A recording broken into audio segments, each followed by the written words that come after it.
Well, good morning, everybody. It's great to see you. I hope you're all having a great time in my neighborhood. It's my pleasure again to introduce to you the graduates of the Jacob Leadership Institute. You know, one of my favorite quotes is, if your actions inspire others to dream more, learn more, do more, and become more, you are a leader. And those words were said over 200 years ago by John Quincy Adams, the 6th President of the United States.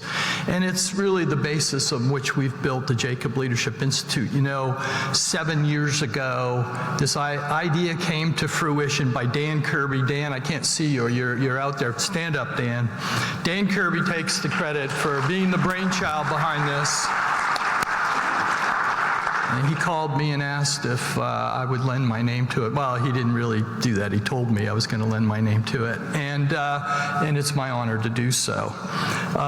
We just completed our 7th year, and that means we have 99 graduates now. So any graduates other than this year, the Jacob Leadership Institute, would you stand up, please, and be recognized?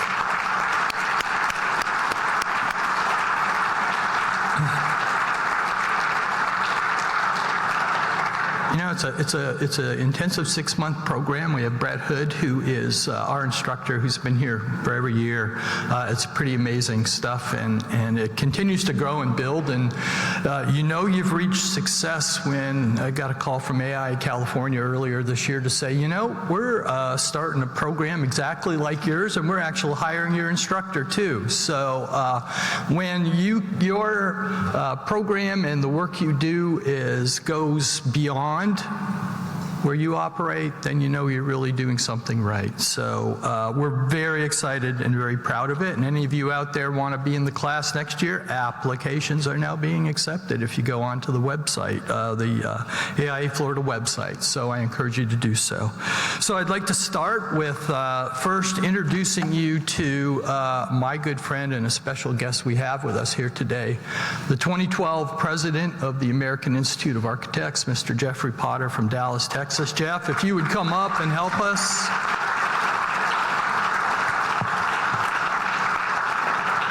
Leadership is a journey, and Jeff has been a big part of my journey, and it's a team effort as well. And we've been together working on stuff for a long time, and I thought it was most appropriate for him to help us and congratulate our new graduates. So with that, I'll ask the graduates to come up. First, we have Miguel Alonso, AIA.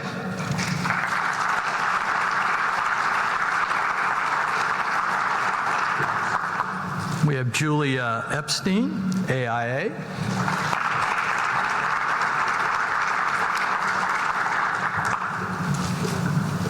Have Anita Keitel, AIA.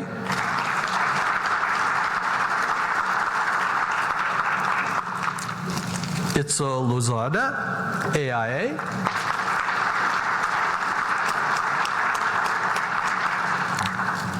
Madeline Matos Ortiz, AIA.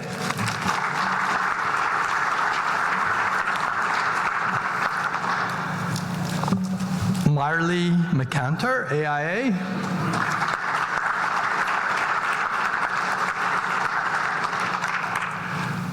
Daniel Mikulashek, AIA.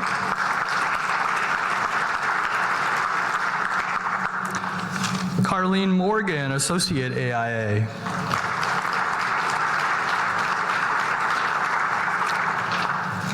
Michael Newell, Associate, AIA.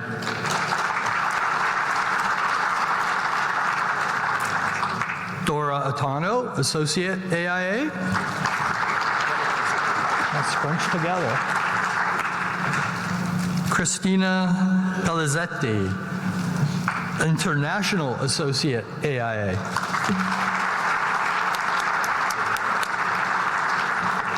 Lindsay Perez, AIA.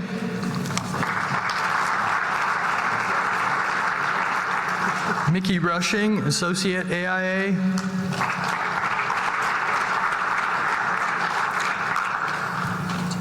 Amit Vaswani, AIA.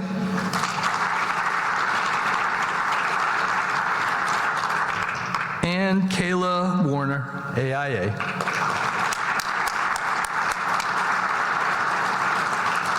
I'm really proud of this group. They did a great job. And ladies and gentlemen, I introduce to you the 2025 class of the Jacob Leadership Institute.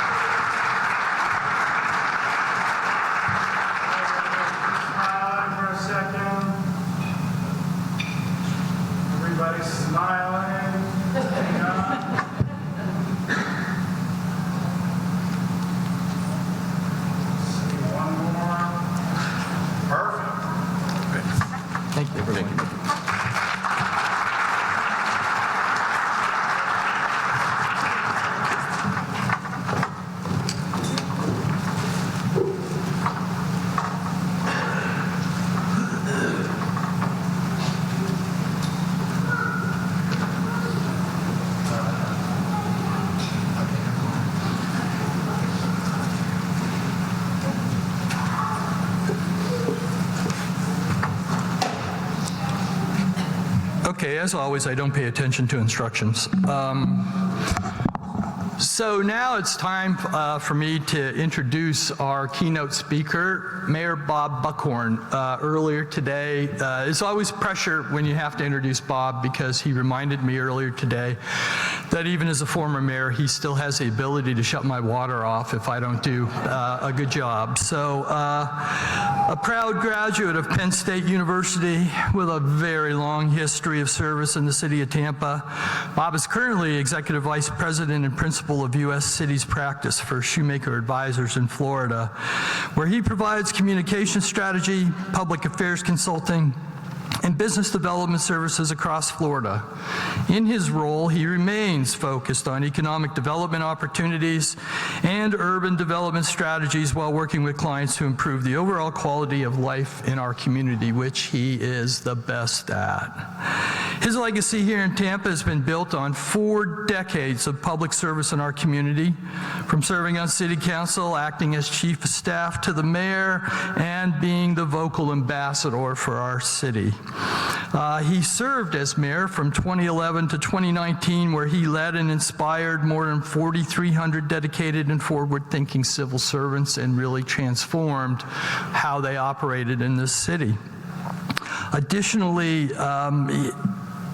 he put together a group called the Economic Competitiveness Committee, that's hard to say, which really was a group of business leaders and leaders in the community to take a look at how our city operated and how we position ourselves best for the future. And I was honored to be a part of that committee, and thank you for that, Bob.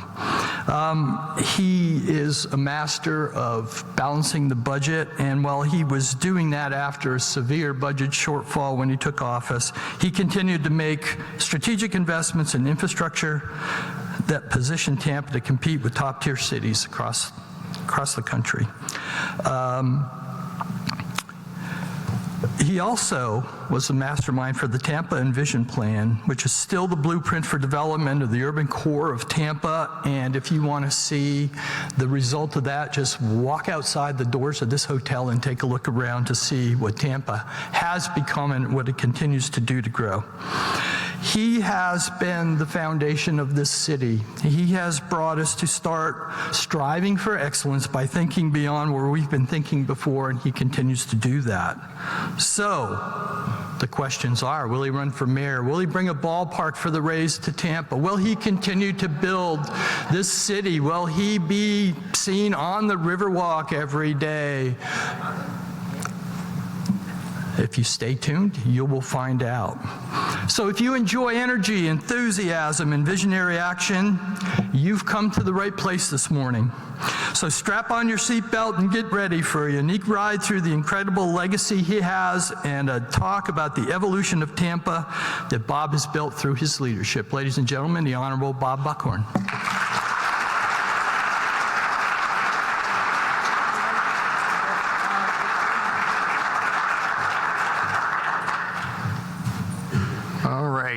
Good morning, everybody. It's good to be here. Thank you, Mickey, for that generous introduction. My mother would be proud. She would actually believe it.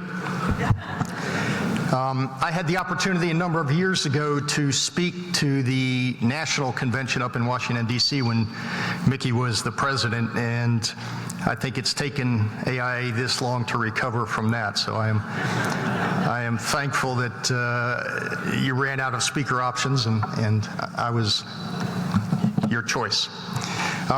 It's good to be here. I want to thank you for the opportunity.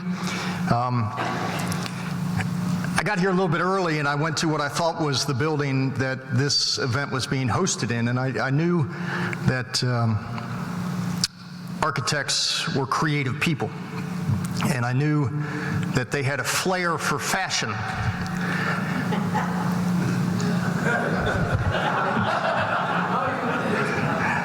Turns out I was at Comic-Con. You architects are a wild group, I got to tell you. At least it was better than Bondage Con, which occasionally shows up here in Tampa. But yeah, there were some interesting outfits there, and then I realized that I was at the wrong place and came over to this building. Before I start, I want to put a rumor to rest. Now, most of you know that Mickey and Diane are soon to be leaving Tampa to be closer to their grandkids. They're moving to some other city. And I just want to put to rest the fact that ICE is looking for Mickey Jacob. They're going to send him back to Canada. That's not true. I want you to know that that's not true. So Mickey sadly is leaving us at some point. He's promised to keep his voter registration here in Tampa, for which I am eternally grateful. But let's go on a journey. I know some of you have been here, some of you are from here. It's good to see all of our Tampa friends here. Some of you have lived the transformation of this city, but many of you have not been here in a while and have had the opportunity over the past couple days to tour and to learn about the transformation of an American city. I can promise you it didn't always look like this. I can promise you that we've come a long way. This is Tampa! Tampa! Tampa! Tampa! Duty Tampa! Now that was the IFA Awards, which was the Bollywood for the Indian film industry that was hosted here. The first time it was ever hosted in America, and they chose Tampa. If you can imagine, 115 million people watch the Super Bowl every year. 800 million people watched the IFA Awards from Tampa, Florida, and saw me in that outfit. I have never lived that down. It was an amazing opportunity for our city to talk to the world and to tell Tampa's story to the world and to showcase what has transpired here to the world. When we were selected, most people in the Indian Film Industry Awards said, "Where's Tampa?" And I understood that. But when they came here and we hosted that award, the best IFA Awards that they have ever hosted, and they will readily admit to that, it was an opportunity for us to showcase the amazing transformation of the city and tell the story of Tampa, Florida to the world. A funny story, I did a press conference before that event with all the Indian film stars. And we were, I don't think we were in this hotel, we were in one of the other hotels, and we were all up there on the stage, and Priyanka Chopra was there. Now, if you don't know who Priyanka Chopra is the former Miss World and a mega star in the Indian film industry. And so we're up there on the stage, and just to give you a little background, the music started. I haven't danced since the night I got married, because I figured once I got married I didn't have to dance anymore. And so it had been 25 years since I danced, and I wasn't planning dancing for another 25 years, until Priyanka Chopra went like this. And I'm like, it's Priyanka Chopra. She wants me to dance. So I did something that would be close to dancing, although I'm not really sure it counts for a lot. If you go on YouTube, you probably can still see it. But that was the last time I danced and the last time I will ever dance, Priyanka Chopra notwithstanding. But that was an opportunity for us to tell the story of Tampa, Florida to the world and tell them a little bit about the journey that we have been on. The city that you see now, as you can tell from this slide, doesn't always look like what you see now. We were an industrial city. We were a port city. We were a blue-collar working class city. We were a city that was driven by the Industrial Revolution. And our city basically looked like what you see there. The slide on the top far right is what's now known as Harbor Island, which is directly across the channel. That used to be a phosphate dumping pit.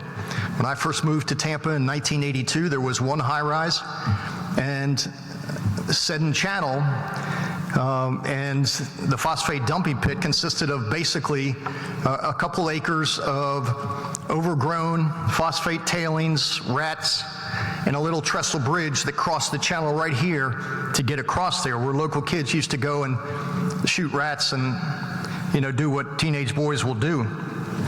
It was not a place that you would have expected to become what we have become. Now, bear in mind in 2011 when I was elected,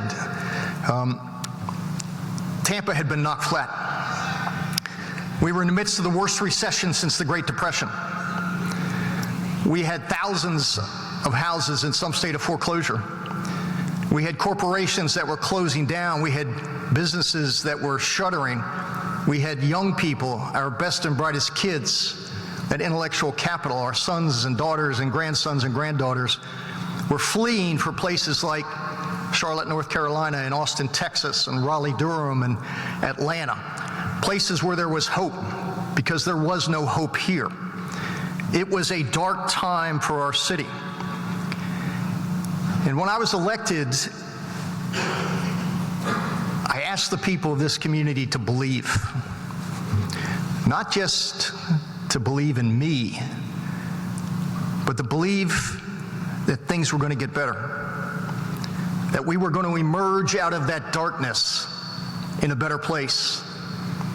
I told them over and over again that yes, it's always dark at midnight, but at dawn, the light comes. And if we believed in each other, and we stuck together, and we celebrate with each other, and we mourned with each other, and we honored the amazing diversity of this city, and if we all pulled together and believed not in what we were seeing, but what we could be, that we could get out of this, and together at the end of this journey, there would be light. And so we started down this path. But what I knew more than ever was that unless we redefined and rebuilt and repurposed our urban core, we were never going to be competitive to not only keep our young people here and keep that talent here, but that we were going to lose them for a generation and we would be relegated to a third-tier city with a call center economy. And I knew I didn't run for mayor to preside over our demise. And I knew that it was desperate times, but out of that darkness came hope. And this community made a fundamental decision. And that decision was whether we were going to get up off the mat and wipe the blood off our face and straighten out our nose and get back in the fight. We could have chosen not to. We could have stayed on the mat. And the city that you see today would not exist. But this community made a different decision. This community decided to get up and get back in the fight. And what you see is the result of that. It was a long journey. It was a long, tough journey. When I took office, we were $30 million in the hole. When I left office in 2019, it was the first time we had gotten back to 2009 property tax revenues. So that entire time that I was the mayor, we literally had no money. But we believed, and we believed in each other, And we believed in the capacity of Tampa, Florida, to be that place in America that young people want to come and young people want to be. We started out, as Mickey referenced, by developing a plan. Not a plan that was going to sit on the shelf, but it was an action plan. Because I knew we had to transform this urban core. We need to build an environment that was 18 hours a day. That was a place that focused on the waterfront, a waterfront that we had turned our back on for decades. If you can imagine, that waterfront not that long ago was a series of broken down wharfs, rats as big as cats, and the city had turned its back to it. It wasn't the focal point of everything that we do. It wasn't the center of everything we do. It was an afterthought. And in turning our back on the waterfront, we turned our back on the best asset that we had as a community, and an asset that gave us a competitive advantage over other cities when we're competing for talent and jobs and corporate relocations. So I knew that we had to reverse that thought. We had to make the river the center of everything that we do. We had to make the waterfront the focal point. Why wouldn't you? And so we reversed that thought process and started building everything that we could around the waterfront, celebrating the waterfront, activating the waterfront, and bringing people downtown to celebrate that amazing waterfront that you see now. I was lucky that I was followed or preceded by 6 mayors, all of whom with differing priorities, different resources, had done a little piece of what was then called the Riverwalk. That Riverwalk started in 1974. The mayor at that time sold wooden planks that people could put their names on, that they could buy. That's how the Tampa Riverwalk started. Moving forward 40 plus years, 6 mayors later, I was in a position to be able to finish that Riverwalk. But what you see here are some of the anchor institutions that previous mayors had placed on the river. Now, they weren't connected necessarily, but they were the anchors that in the final completion of the Riverwalk, we were able to connect all the dots. You see the convention center right there, the Straz Performing Arts Center, the Tampa Museum of Art, Amley Arena, which is right over here where our hockey team plays, the Florida Aquarium. But none of those were connected. They were isolated along the waterfront. And in between was largely surface parking lots, not what you see today. So we made a conscious effort that we were going to focus on that waterfront. We needed to finish the Riverwalk. We needed to create that environment that would allow people to come downtown and celebrate that downtown. And so we set off on that journey. Fortunately, we had been turned down 2 times in an application for a Tiger Grant. Most Tiger Grants, as you know, were used to fund transportation-related projects. We were fortunate that we had a president that supported thinking outside the box. We were able to get approved for a Tiger Grant on our 3rd try. And the end result is I was able to finish the Riverwalk, connect the dots, create the longest section of the Riverwalk that transformed that waterfront for generations to come. I am fortunate that President Obama and then Secretary of Transportation Ray LaHood believed in us thinking outside the box and granting us this because it allowed us to do what many of you have experienced since you have been here.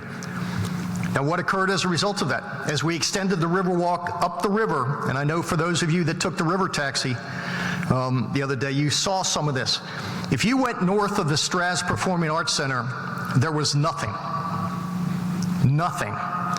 There was a piece of dirt,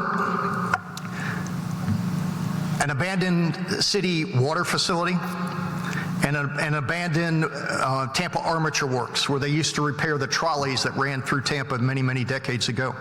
There was nothing there. So what we did is we took that piece of dirt, built Waterworks Park, which you see, which has become a destination for young people and kids from all over the city of Tampa. We put an RFP out for the abandoned water treatment facility that used to supply 40% of the water to the city of Tampa. It had been shuttered for decades. Put out an RFP, one of our local restaurateurs who happens to own the Columbia restaurant, which I'm sure many of you have been to, bid on the project, put $7 million of his own money into a building that many others said, do not do it, you're too early, it will never work. Put $7 million into that, and I would suspect he made that back in the first year. That is the Eulalie restaurant, which I'm sure some of you have been to. The abandoned waterworks building, that's the Eulalie restaurant right there. You can see what it looked like before, and it is really one of the destinations for fine dining in our city. Right next to that was Tampa Armature. If you look at that building and see those empty bays, my second year as mayor, I did my state of the city in one of those bays. The building looked just like that, completely abandoned. There was water on the floor, and there were, 1,500 people at this state of the city. I did put the stage at the entrance to the bays with the crowd behind me, and what I wanted the audience to see the skyline behind me, because I wanted them to see what we could be, not what they were looking at. I wanted them to imagine what this building could be if it was repurposed.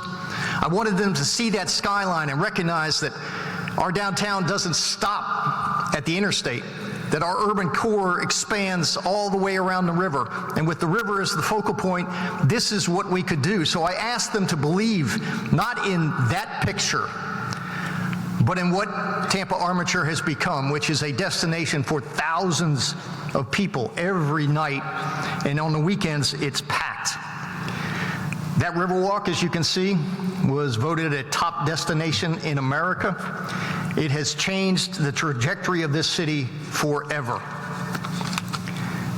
But it was important also that as we did this, that we not only activate the waterfront, not only celebrate the waterfront, not only populate it with public art, because that experience as you walk at the ground level is important. I didn't want just a sea or a ribbon of concrete on the river. I wanted it where every time you turned a corner, there was something that caught your attention. Whether it was the busts of significant people in Tampa's history along the river, whether it was the kayakers, whether it was the minarets across the river, whether it's the public art or the fountains in Waterworks Park. I wanted it to be a place that people wanted to come. And so we activated that waterfront. We activated all the parks on the waterfront. If there is a group that wants to use it, from the Bollywood Awards to barbecue fests to hot wings to macaroni festivals, we populated that park because I knew that that park and that waterfront belongs to everybody. It is everybody's front door, and it's important that people know in this community that that is common ground. That is a place where families can create memories. It is a place that is equal opportunity in the sense that it doesn't matter, you don't have to pay. But I wanted them to come down, I wanted them to see it, and when that occurred, the dynamic changed and people started looking at the waterfront as a place that they could go. Old-time Tampanians would walk along that riverfront and I would hear them, and they would look around because they had not been down there in decades because there was no reason to come there. And they would look around and I would hear them say, "What the hell happened here? When did this occur? Look at this beautiful river. I've never done this before. I need to bring my family here when they come to Tampa." We lit up the bridges. If you take one of those river taxis at night up the Hillsborough River and see those bridges lit up, and see the minarets across the river at the University of Tampa lit up, it is an amazing, amazing sight. But we also recognized that if we were going to make the river the center of our urban experience, we needed to look at the west side of the river as well. The west side of the river had largely been abandoned. There were parks there that were dangerous, that were underfunded. You had the University of Tampa anchoring one part of it, but moving up the rest of the river, there was really not much opportunity and not much hope. So we set out to take what was a vastly underutilized park which is known as Julian B. Lane Riverfront Park. It was named for a former mayor. It was 20-some acres.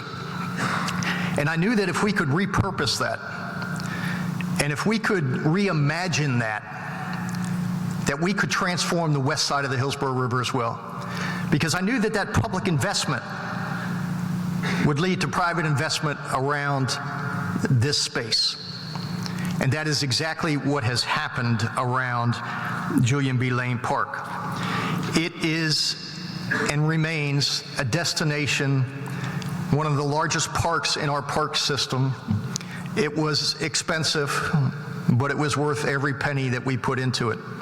It has led to hundreds of millions of dollars being invested on the west side of the Hillsborough River in development, in opportunities, in replacement of public housing, which I'll talk a little bit about later on. It has been a transformative project. When we opened it up, we had, and I always had trouble with this, my staff used to go crazy. I would always refer to them as three blind mice. They're more commonly referred to as third eye blind. But I could never remember what the name of that band was. So it would be three blind mice, it would be three blind men, it would be the blind men and the mice. I could never remember it, and my young hipster staff members used to just go crazy. But we had 20,000 people for Third Eye Blind at the opening of that park, and that sent ripples throughout our community.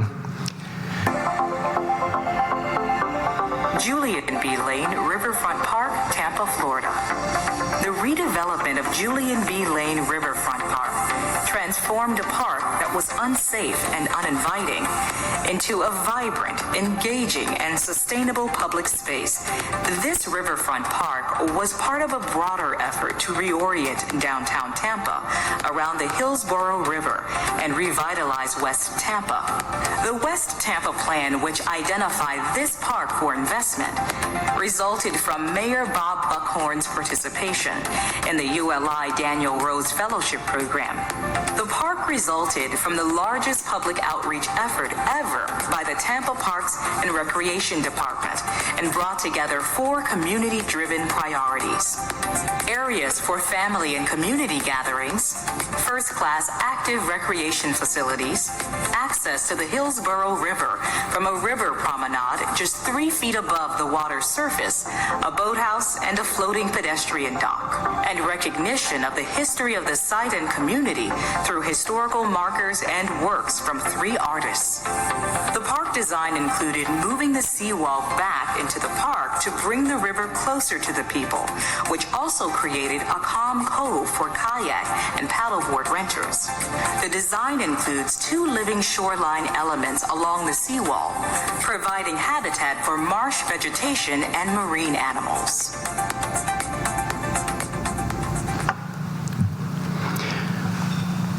Immediately adjoining this park, it was a public housing complex of 1940s vintage, basic barrack-style public housing. It was a dangerous, gang-infested, drug-riddled public housing project. I remember being out there one Sunday afternoon, about 2 o'clock, as churches were just letting out down the street. And there was a young girl shot, 2 o'clock in the afternoon, broad daylight. 2 knuckleheads decided to settle their disagreement by pulling out guns and shooting. And even though they were 50 or 60 yards away, they missed their target and hit that little girl. And fortunately, she was okay. But it was at that moment that I decided that I wasn't going to tolerate nor accept what this public housing complex had become. Now, I don't necessarily have any jurisdiction. It's the jurisdiction of the Tampa Housing Authority. But I appoint the members. And so that was unacceptable to me. The fact that those young people living in that environment, in all likelihood, would be statistics. They deserved a better shot. and a better life. They deserved the same opportunities that my 2 young daughters at that time, living on Davis Islands, had. They deserved a place where they could play safely outside. They deserved a place where there was air conditioning. They deserved the opportunity to be kids and not worry about being shot. And so we, in conjunction with the Tampa Housing Authority, tore down 600 units of public housing, which you see on the left-hand side there, and created the West River Plan. West River Plan, as you can see on the right side, turned 600 units of public housing into 1,800s of public housing that looks like that. It is gorgeous. We tripled the capacity. We made it an environment where they were safe and they had opportunities. We took a place that was hopeless and gave it hope. We took another piece of land immediately adjoining that the city owned, that was a wastewater truck yard, and scraped it and did an RFP for market rate housing. So this is a true mixed-use development.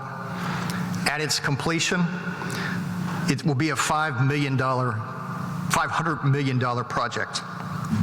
It's 18 acres, 600 units of mixed-use housing. 40% of the project, or $75 million, was earmarked for women or minority-owned businesses. If you can imagine, right down the street from what was very, very dangerous public housing, a month from now, there will be a new Publix.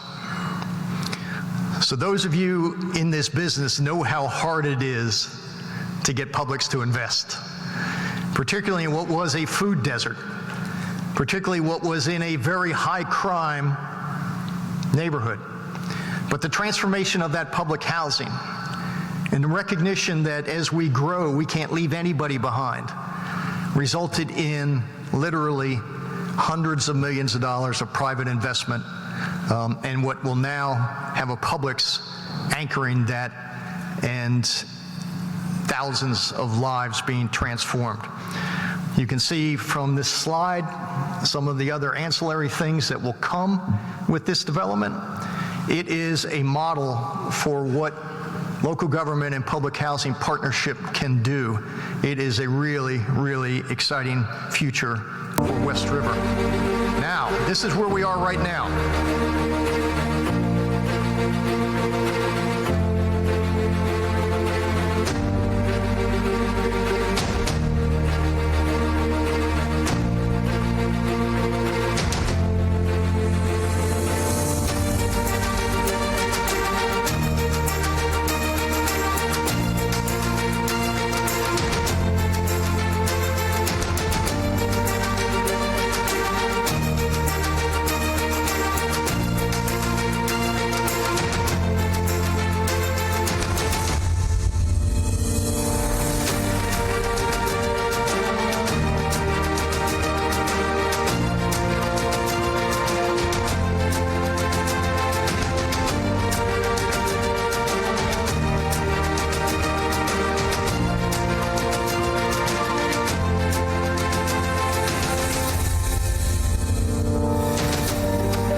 Let me tell you the story of Water Street. 2010, 2011, when I'm out there, the lonely voice preaching the gospel of Tampa and asking people to believe not in what they were seeing, not in what they were experiencing, not in what they were living, but to believe in what we could become. And in those dark moments, there wasn't a lot of believers. Because what they saw, they couldn't imagine that life was going to get much better. They couldn't imagine that this downtown, that not that long ago, there were 600 people who lived here, and 400 of them lived in the Morgan Street jail. That was what our city looked like. The sidewalks rolled up not at 5 o'clock, not at 6 o'clock, but pretty much at 3 o'clock. There was no reason to come downtown. So as I'm out there pounding that message and telling the story and asking people to see it, a fellow named Jeff Vinnick came along.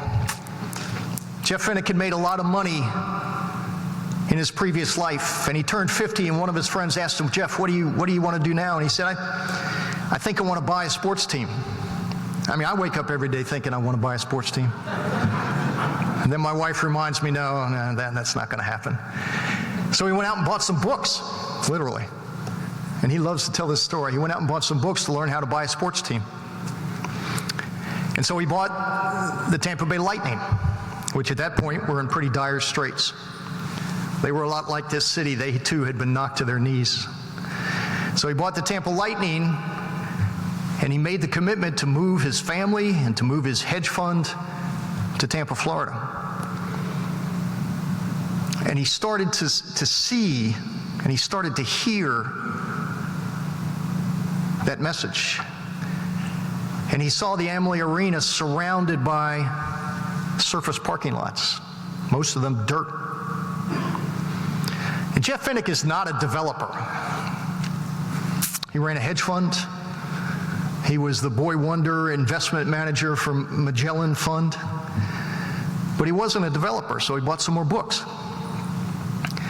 And he realized that if he started buying some of these parcels around him, at least initially his thought was, I could protect my front door. And so LLCs were being set up in various places that would come in and buy the surface parking lots at relatively cheap prices by comparison to now. And so eventually he had secured the vast majority of what now has become Water Street. Jeff Vinnick went out and hired some of the most creative people in the country. He was smart enough to know what he didn't know. The most creative people in the country were brought to bear on this. Some of the best architects in the world were brought to bear on this. Around that same time, Jeff and I pitched a fellow named Michael Larson, who runs Cascade, which is Jeff Vinnick's, or Bill Gates's investment fund. Bill Gates came in as a partner with Jeff Vinnick. How lucky was I to have these two guys literally as wingmen for the remainder of my 8 years as the mayor. So they believed in what we were saying. They believed in the capacity of this city. And so they started what became Water Street. Now, unlike most developers who have to react to market interest rates and vacancy rates and leasing rates and bank loans, and these two fellows did not. So literally when they started Water Street, they built all of this at the same time. There were probably 20 plus cranes on this site for 2 years as they built every one of these buildings at the same time. Along that journey, we were able to convince the University of South Florida and the Board of Governors for the state of Florida, with the governor's help and with the speaker's help, to allow University of South Florida to move their medical school into downtown Tampa, creating that medical educational cluster that will help drive this economy moving forward, particularly in connection with Tampa General, which is right across the channel there. The USF Med School is now headquartered in downtown Tampa. As a result of that decision, the applications for the USF Med School surpass every medical school in the state of Florida, because these young aspiring doctors wanted to come and live in an urban environment where they could live, work, and play in the same place, where they could live in some of these apartments and walk to their training and their residency. Jeff Finnick made a difference because he believed. That phase one of Water Street was a $3 billion project. The city partnered with Jeff out of our CRA funds, along with the county, to the tune of about $100 million in infrastructure dollars. Those infrastructure dollars, that investment, that $100 million participation by the city over the next 20 years will throw off $1.4 billion in tax revenue. I would say that was a pretty darn good investment. Now, it wasn't without criticism, but at the end of the day, you've seen the transformation of a section of our city in a way that nobody ever could have imagined this happening. So this is what the project looked like from the beginning and what it has become. Jeff Finnick has exited out of this project.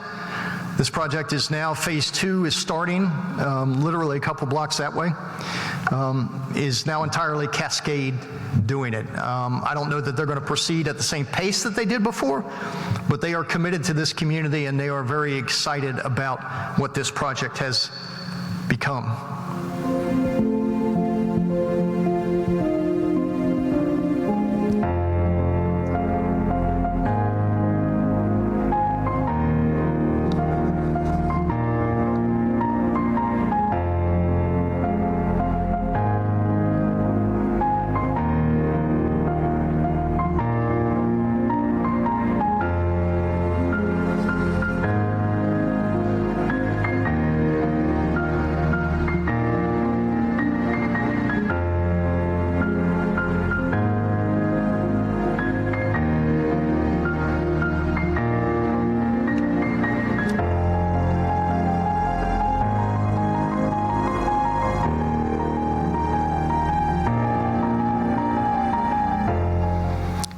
Square feet of office space, 1 million square feet of retail, cultural activities, 3,500 new residents, both rental and for sale, 692 new and 727 renovated hotel rooms, including this hotel where we are now, and Tampa's first 5-star hotel, which is the Addition. Now, understand that as we went through this process, we knew that it was important that the experience that people had on the sidewalk level, because most people don't walk around looking up at the buildings. You do. I do. But most people do not. So it was important that as gorgeous as the architecture was, that it be equally attractive at the street level and at the pedestrian level. And so we really tried to add a lot of public art to the urban experience. You see some examples of that here. I had folks who used to be graffiti artists, who normally I would have arrested, who became muralists. I still think they tag buildings on occasion. But we hired them to do the entire parking garage right next to the Straz Performing Arts Center and the Tampa Museum of Art. And you see an example of them there with a portion of the building. It's gorgeous. But I knew that we could take these public facilities and turn them into something other than concrete structures and find ways to not only make them more attractive, but to activate them as well. Activation is important. As you go through this process, it's critically important that you give people a reason to come downtown. Every park that we have, we activate as much as we possibly can. It gets expensive sometimes, but it's worth it because it has driven people to come downtown for all kinds of different reasons. One of the downsides of electing an Irishman as the mayor is that every St. Patrick's Day, the leprechauns turn the river green, It's become one of the greatest St. Patty's Day demonstrations and festivals in the country, behind, Chicago, Boston, and Savannah. But we love doing that, and we love turning the river green. It's a very family-friendly festival. There is beer, of course, but thousands of families come every year to watch the Leprechauns do that. So it's important that we activate our downtowns in a meaningful way. As my daughter said, "Daddy, you have more courage than brains." Part of that activation includes opening things like skate parks. In that one picture on the left, one of these skaters, asked, "Mayor, would you be willing to let me do an ollie over you?" And I looked around for my hipsters. I'm like, "What's an ollie?" He said, "Well, you lie down and I jump over you on my skateboard." And I'm like, the things I do for our city. So sure enough, I laid down. The kid made it over me. My ribs are intact. No concussions. And it turned out my hipster cred on TikTok, and I think there's a meme of this running around somewhere, went up sky high. So it's important that you lead from the front and that you are out there amongst the people. That picture on the bottom left, we host every year the Special Operations International Convention with special operators from all over the world coming to Tampa. Every 3 years they do a big demonstration of their capacity and their capabilities, which is an awe-inspiring event with helicopters and gunboats and mayors on 50 caliber machine guns. And to this day, that was one of the highlights of my mayoral career, was to be able to man the 50 caliber coming into downtown Tampa. That was really cool. I've shot a lot of things, but never a 50 cal. I've done it 3 times as the mayor. The first year they gave me a box of ammo, and obviously it's not live ammo. They gave me a box of ammo. By the time the 3rd year rolled around, these special operators who were on the boat with me, they said, "Mayor, we've heard about you. Here's 3 boxes of ammo."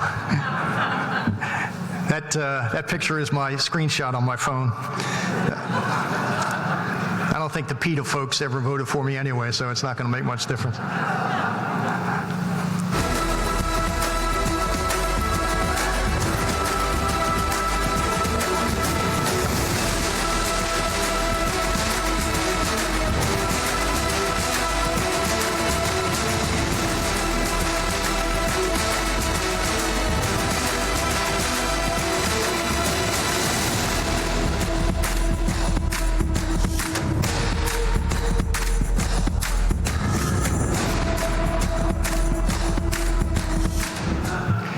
Yeah, that was Tom Brady. He had indulged in a little bit of avocado tequila at that point when he threw the Lombardi trophy from boat to boat. Fortunately, all of our police Marine unit divers were around side, so in case his tight ends didn't catch it, that they would have immediately earmarked it and gone down to get the Lombardi trophy. Tom Brady used to live about 10 houses away from me. He rented Derek Jeter's house, and every now and then we would see Tom Brady out walking with his son, which immediately caused my wife to start taking up walking. Only surpassed by when I would see, what's her name? Giselle. I was as healthy as I've ever been in my entire life. Because she would be walking as well, of course paying me no attention as I struggled to, make conversation with her. She didn't want anything to do with me. But those were exciting times for us. That's why they call this place Tampa Bay, is because both the Tampa Bay Lightning and Tampa Bay Buccaneers brought home the bling. But I want you to think about this. The city building business and cities, certainly in the state of Florida, drive our economy. It is a place where jobs are created, where wealth is built, where technology grows and thrives. It is a place of unlimited potential. It is the economic engine that drives innovation. It drives creativity. It creates a sense of place. In most of our cities, it is a place where we honor diversity as a strength and never as a weakness. This is a city that was settled by Spanish, Cuban, and Italian immigrants. It was a city where people came here to this place called America, not speaking the language, oftentimes with nothing but the clothes on their back, from Cuba, from Spain, from Italy. They came to this place called America in this city called Tampa because they believed in the dream of America. And they came to Tampa specifically to roll cigars. That is the foundation upon which this community stands. It is what makes us authentic. We are not a manufactured city. We are a city grounded in the stories of immigration. We are grounded in the work of blue-collar folks. We are a city that celebrates and honors that story every day. We are a place where it doesn't matter who you love. It doesn't matter the God that you worship. It doesn't matter how you got here or when you got here. It doesn't define you by the language that you speak. What matters in this city is that you're willing to put your shoulder to the wheel and help us build a great American city. Most folks never thought that we would get up off the mat. Most folks said there's no way that you're ever going to get those young people back from Charlotte, North Carolina, or from Austin, Texas. Most folks said, you can't do it. They said it was impossible until it became inevitable. They said, Tampa, Florida, you're never going to rise from the ashes of that recession. There's no way you're going to get back in the fight. But you know what? We knew we could. And we knew that together, that we could make this that city in America that everybody wants to be a part of. We could be that shining city on the hill. We could be that place in the Southeast that drives the economy. We could be that place in America, that beacon of hope, that celebrates that diversity as a strength, that understands that design and quality of design matter. And yeah, you may pay a little bit more for it, but I'm not willing to settle for mediocrity. Neither should you, nor should anybody in the cities that you live in. You have an opportunity as architects to shape the built environment. You have an obligation. Because you know what? Someday, our kids and our grandkids are going to ask us a simple, fundamental question. And that question will be, Mom or Dad, Abuela, Abuelo, what did you do? What did you do? Mom or Dad, you were an architect. You build things. What did you do? Did you leave us cities that we're proud of? Did you leave us a built environment that we're proud of? Did you take care of the environment so that we can raise our families here? Did you give me a place that honors the contributions of everybody? Mom or Dad, what did you do? And at the end of that day, when that question comes, and it will come,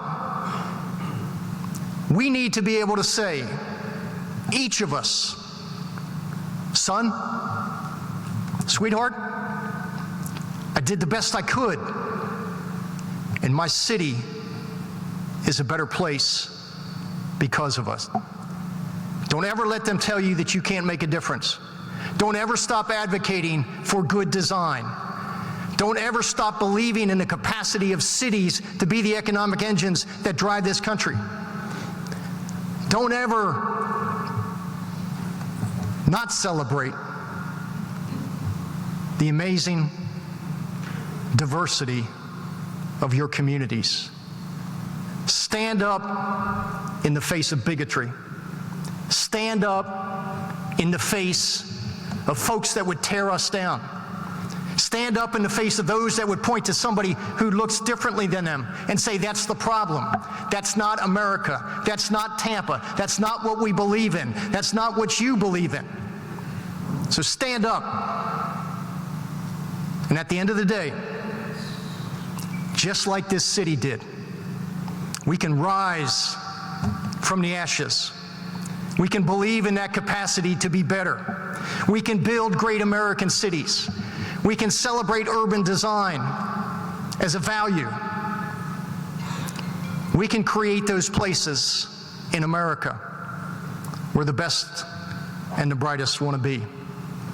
This is the Tampa story, but this is your story as well. We couldn't have gotten here without the skill of some of the designers and architects that have transformed this city. I'm proud of where we've come, but I'm never satisfied.